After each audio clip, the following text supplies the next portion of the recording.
Understanding that the banking system is one. Written by Anthony Migchels on March 7, 2012. Far too much energy is wasted on analyzing the banking system to death. The key to understanding its machinations is seeing that it is one global system, controlled and directed from the top down.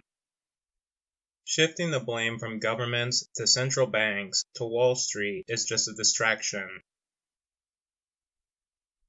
Endless analysis of exactly who is to blame for what is filling the columns of both the mainstream and alternative media.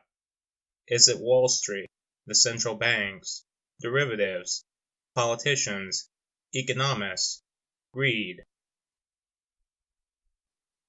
An article by the Daily Bell is a typical example. In the article, the Daily Bell correctly analyzes that the central banks are trying to generate a worldwide depression. However, they present the central banks as a status endeavor, messing up the operations of free market players, which would be the commercial banks. The problem with this is that the central and commercial banks are owned by the same people. The banking system must be seen as a whole. It includes all the central and commercial banks, BIS, the academic world, quote, studying, unquote, economics and finance, and the financial press. The Daily Bell is right to say that they are engineering a depression.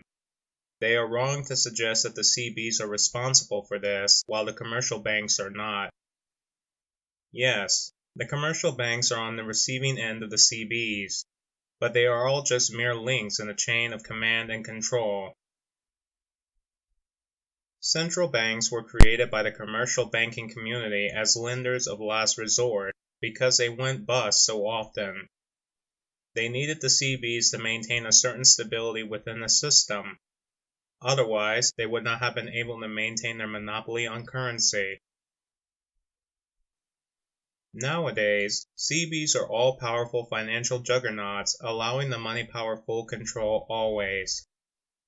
They don't care about some of their commercial banks going bust occasionally because they are just vehicles dividing the market among them. Their control of the market remains 100%. When the CBs do things to hurt creditors, the big commercial banks, they do so to damage their balances and their ability to lend. In this way, the illusion of real forces creating a depression is manifested. It's the same thing with the BIS raising capital reserve requirements. They know this means depression, but their sell is, quote, stability, unquote. The instability they created by purposefully allowing the banks to leverage ever more, only a decade ago, is conveniently forgotten by well-paid academics and journalists, who most people think are on the lookout for these kind of things.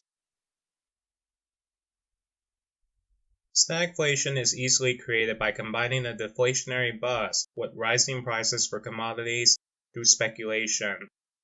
These price rises then eventually attack the whole economy, which is already strapped for cash. In earlier times, bankers would just publish an advertisement in their magazine, telling their members at what date to start calling in loans. In this way, they were able to contract the money supply and create a deflationary depression, which allowed them to buy everything up for pennies on the dollar. Nowadays, things are a little more convoluted.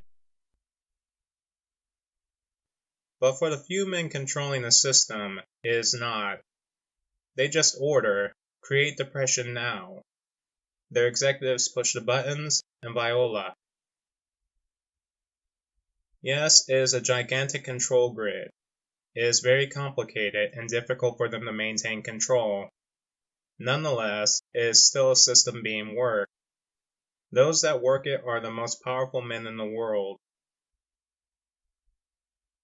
Quote, free gold market, unquote. When we realize that the system is controlled in this way, then it is easy to understand that a, quote, free currency market unquote, is also easily controlled from the top down. Massive funding for the lobbying of gold-based currency, as well as support from the media, academia, and politicians, creates a real onslaught that will quickly conquer the maiden, quote, free market, unquote.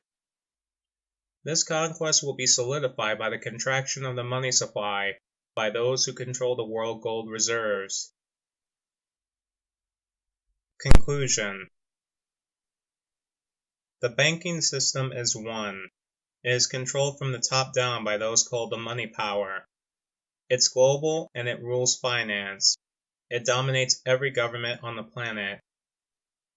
Its basic operations are simple: maintain monopolistic control of the money supply, provide credit at interest, create a boom/bust cycle by inflation and deflation, finance those under its control or to be brought under its control, while starving the rest. Transform this financial omnipotence into global despotism. The implementation of these basic policies have become more complex during the last century, but for the controllers, little has changed.